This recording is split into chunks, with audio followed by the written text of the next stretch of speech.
నమస్కారం. నా పేరు Sriram Sharma.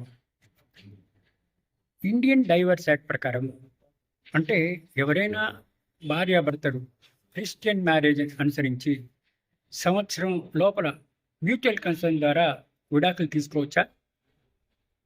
Section 10A Indian divorce act ప్రకారము ఎవరైనా క్రిస్టియన్స్ సంవత్సరం లోపల మ్యారేజ్ అయితే విడిపోవాలి అనుకుంటే నిషేధం.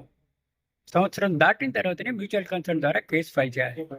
కానీ సంవత్సరం లోపల కూడా ఇట్లా మ్యూచువల్ కన్సర్న్ ద్వారా విడాకులు ఫైల్ చేయొచ్చు అని కేరళ హైకోర్టు ఇద్దరు జడ్జిల ధర్మాసనం జస్టిస్ మొహమ్మద్ ముస్తఫ్, జస్టిస్ శోభా అన్నమ్మ ఒక తీర్పు ఇచ్చారు.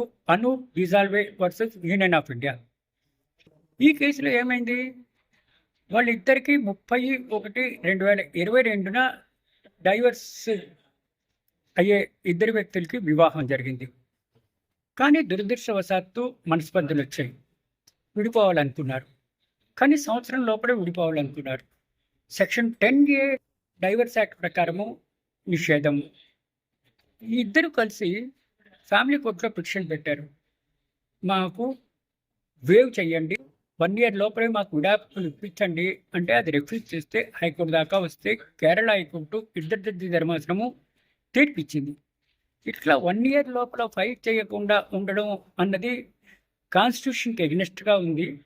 ఇద్దరు విడిపోదలుచుకున్నారు, వేవ్ చేయొచ్చు, 1 year లోపల కూడా ఇట్లా మ్యూచువల్ కన్సర్న్ ద్వారా విడాకులు ఫైల్ చేయొచ్చు అని తీర్పు ఇవ్వడం జరిగింది. ఈ తీర్పు ద్వారా మనకు తెలిసేదేంటి? ఎవరైనా క్రిస్టియన్స్ సంవత్సరం లోపల వివాహం అయిన తర్వాత మ్యూచువల్ కన్సర్న్ ద్వారా విడిపోవాలి అనుకుంటే వేవ్ చేసి అడగచ్చు అని ఈ తీర్పు చెప్తాము.